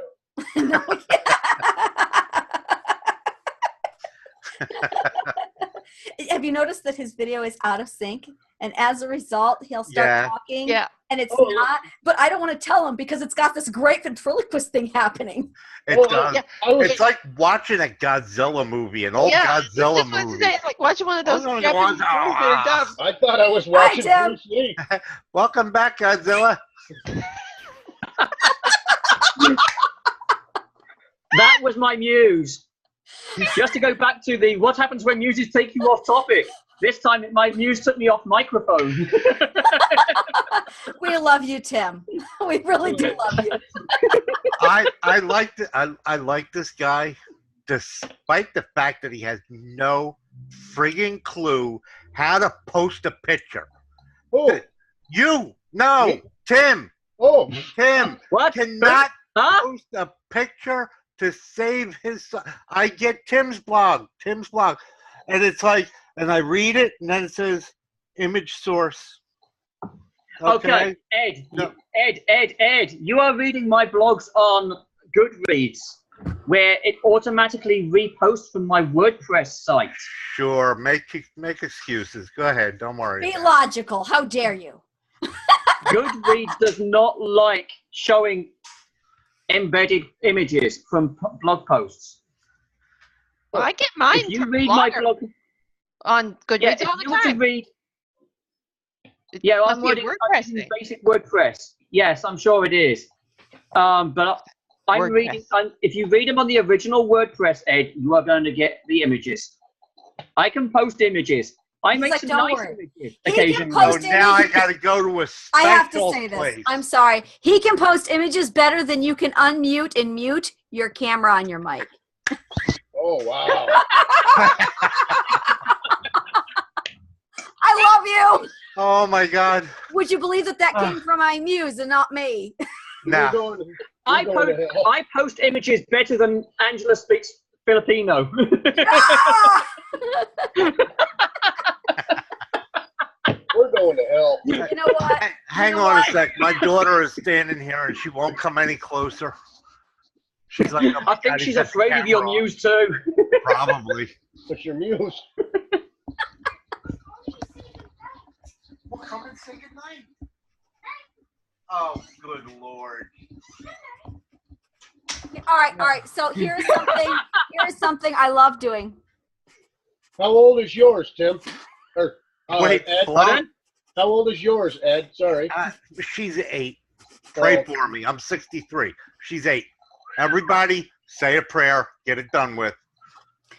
So she's not yet 12. No. Oh, you are so screwed. I've done this before. Oh I've my raised. God. I I got. think I'm the only. I Am I got the only grown-ass sensible one here children. without kids? Oh yeah. No. You must have them right Rebecca, away. do you have children? Children. No children. Okay, so there's 2 sensible ones. We have a mic from you. There you go. No, listen. Hey! You Yes, both sir. need to go have children, not with each No, other, no. but right away. Right away, Yeah. because children complete your life. Oh, I have a Screw 10-year-old. it up. And okay, 10. That's not bad. And make sure you have more than one, Yes. because if you only have one, you Oh, no. always know who did it. You don't Exactly. You always know who did it. You ain't gonna, You will never get the "who don't touching me." You will never get that. You will never get the "I'm telling mommy." You will never get that. Well, oh, no, no. because Oh, I get it. her brother's 37. So no, if I get that, I'm gonna slap them both. I get. That's what I get. Oh, it must have been the cat, Daddy, because I wasn't even home. You do get the "it wasn't me." One child, and she gives you the "it wasn't me." Well, Yeah. who the frick is here? Because The cat. Who drew on the wall? Wasn't me. Must have been the cat, Daddy. Yeah. yes, it was, you little liar. I mean, when you only have one kid, you know who did it. There's no. Although mine, Marisol did it. It's not me. It's Bergen. They all suffer from brain damage, though. Oh yeah, All suffer. yeah. Hey. I thought I told you not to. Oh, I have heard that sketch. Which I one? have heard that sketch. Which one? I thought I told you for I got- not to drink my drink. Well, you did. Well, why Yes, did you pick it up yes. and drink it? I don't know. I don't know. I gotta tell you, Sandy played that sketch for me, and I decided I was never having kids. I'll tell you right now, out of anything that man ever did, Bill Cosby himself was his best performance he ever did, and Yeah. he did it sitting in a chair. Period. Yep. Yeah. That's all he Yep. had. Yep, Best I remember that one. performance I That ever one saw. was good. I don't You know. I love the other part. I love is the one where she comes down and serves the kids chocolate cake for breakfast. Dad is great. He gives us Gives us the chocolate cake. I When like Mom the comes screaming. down, why are they eating chocolate cake? He made us eat it. We want eggs and milk. Hit and me on the butt. And I love the parents. And then she sent me to my room. The That's part where my wife favorite screams part. And feeling. then she sent me to my room, which is where I wanted to be in the first place. Yep. Now here's the great. Kids. Speaking of this, here's a word in Philly that we use that hardly anybody else ever uses. when he says, I have never actually seen a conniption. A But conniption fit? a conniption. Just a Oh, yeah. we don't add Yeah. the fit to it. We just use conniption. A Yeah, conniption. conniption fit. But he No, doesn't we don't use put fit. conniption You, fit. oh, you don't use Too the much. fit, just conniption? No, Just a conniption. Yeah, yeah, no, you can have a conniption conniption is too. very it's very unfit. common to hear, don't have a conniption. What is a Okay. conniption? Yeah, a conniption is one of the most unfit things you're ever going to Hold on, discover. wait, no. They Right never go to the gym. We're going to go right around this thing. You gave me a word conniption. We're going to Google this. We need to know how to spell it, and I want the etymology. Go. How do you spell conniption? C-O-N. K-I-N. N-I-P. Everybody. T-I-O-N. C-O-N-I-P-T-I-Un. I thought it was like okay, conniption. Let's try it. Oh, we are way off. It is C-O-N-N-I-P-T-I-O-N. I was Now- one off. No, said some millennial shit. That ain't right. All right, it is North American. I think I have the right spelling, and I'm blaming Webster for the one you guys are using. I gotta look at that. Mid-19th century, probably an invented word. What is that shit? Probably? All words are invented, you shit. Mid-19th century. It's probably an invented Yeah. Does anyone have a count on how many words Shakespeare invented? Who's the one? You know what? Shakespeare Probably was invented responsible conniption. for half our language. Words 20 like this, I wanted to 23, be the Tim. fly. Words like this, I wanted to be the fly on the wall for the first man who said that shit. conniption. Jesus, honey, don't have a conniption. Right around. Yeah. Wow. He'd have gotten the shit beat out of him. It's Tim, North Shakespeare American. wrote 23 words. That's all it's showing me here is it's North I said American. new words. Yes, 23 new ones. And Yeah. then he had 14 old Conniption. ones that he used. Conniption. A conniption. Yeah, conniptions. Conniption. Now my wife, God bless her, she's from Long Island. I would say shit, and she would look at me like, "What?" And I would, because, all right, I would tell like, "Where's the car parked?" "Oh man, we're all the way out in East Jabip." And she would be like, "Where are we?" "East Jabip." "Where the hell is Jabip?" "It's in the east." "It's in the east." It's a word that we made up. It's Jabip. But I bet you if you Google it, you're going to find Jabip somewhere. I gotta look. Hey, words made up. Come on, Ann. Stop it. Made up Jabip. words. Jabip.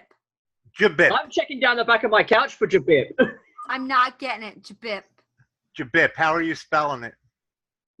J-A-P. That G. G. G. J. I. Pip. G. Bip. E. Bip. B-I. Oh, B-I-P. B-I-P. Jabip. Okay, G-E-B-I-P. Or G-I-B-I-P. Here we go. I gotta see this. Jabip. shit. I have Joy Bib. Jabobo. I have Jabobo. Maybe you have to have East Jabip. East. Oh, listen to this. Jabip. I have There you go. East. J-A-B-I-P. A fictitious, inconveniently located rural town where citizens are undereducated, and underemployed, often used in place of the actual name of an undesirable destination. We just came from the same shitty bar in East Jabip.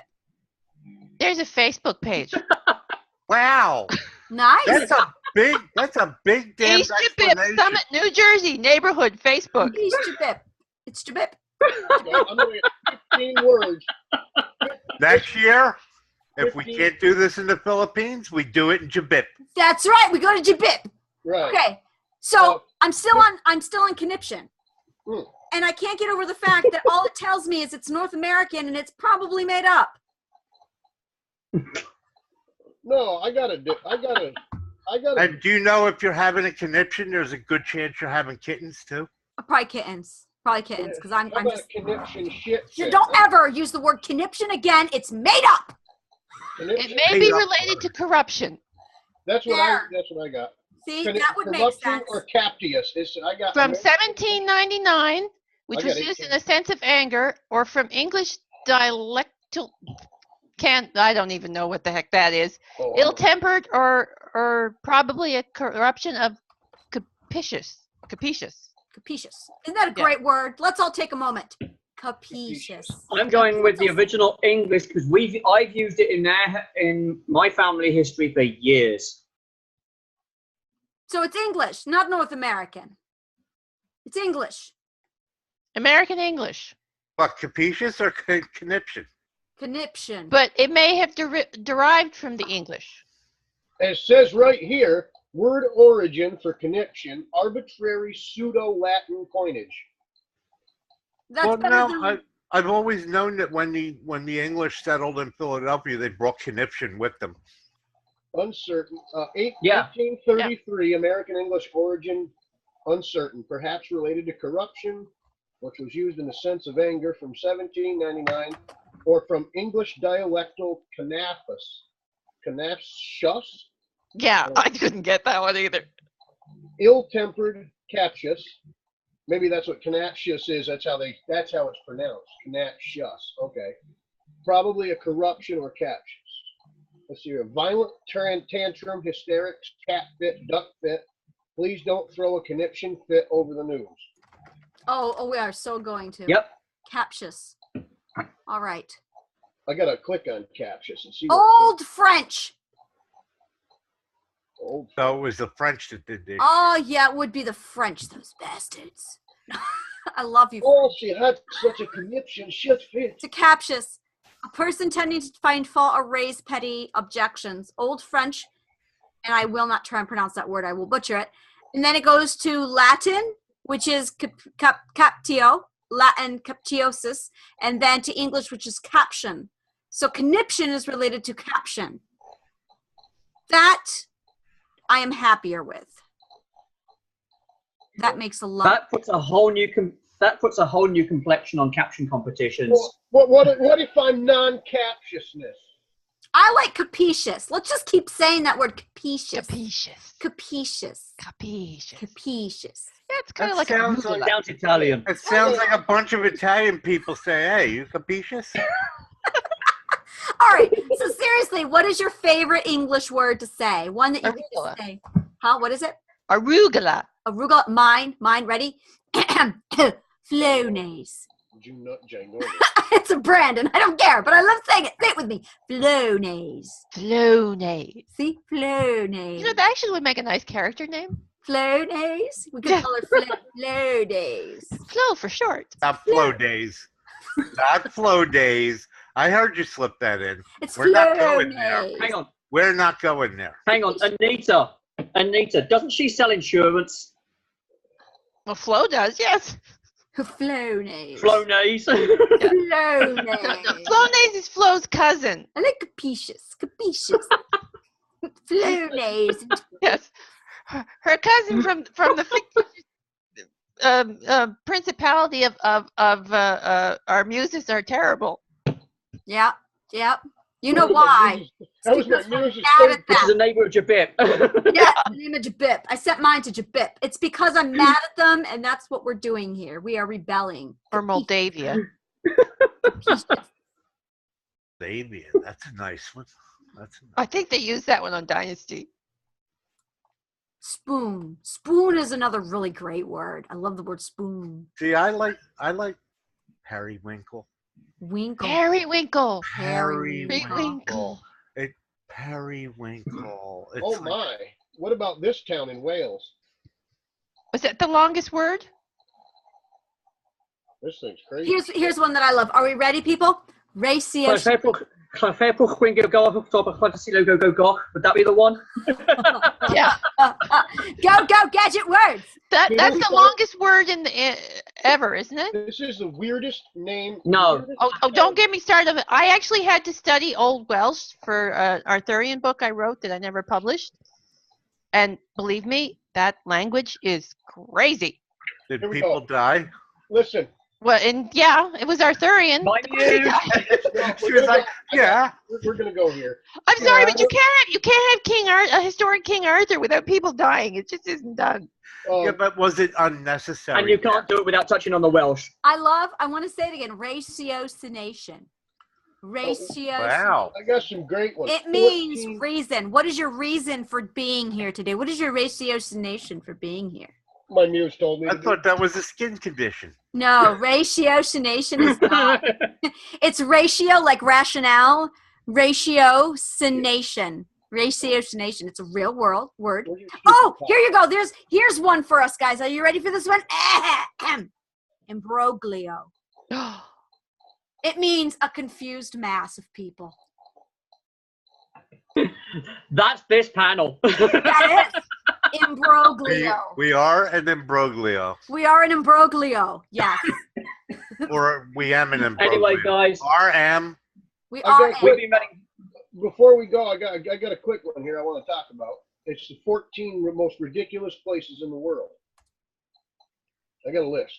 All right. I want to hear this list. All right. Well, Before we go there, in Pennsylvania, you can get on the Reading Railroad.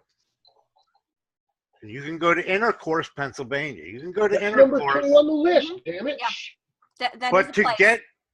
get to Intercourse, you have to go through Paradise.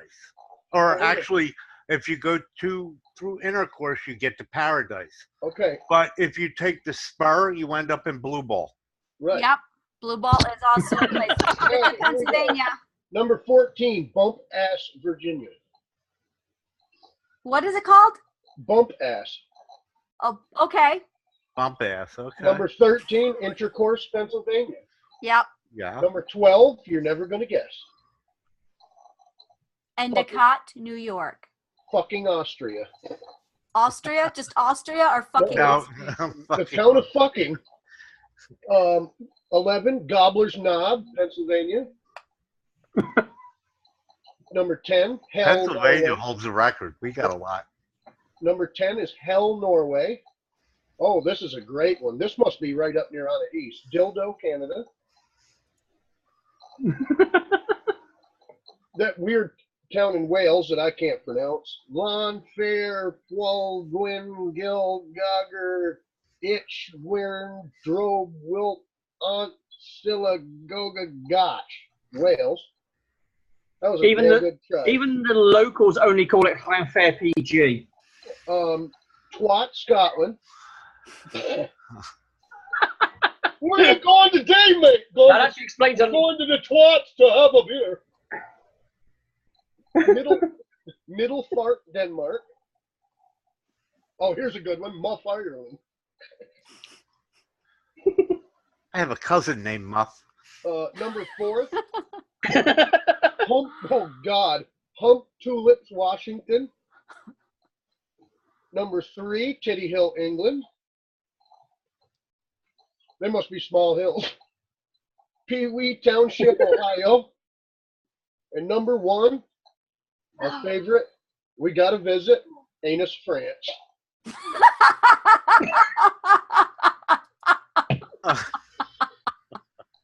I'm going to Anus this summer. So how was your summer? I went to Anus. I think that's next. I think that's our destination for next year's CyCon. Next year's CyCon. The Philippines, Quebec, and a remote from Anus. We'll send Joe there. Yes, I can see the live video. Live from Anus.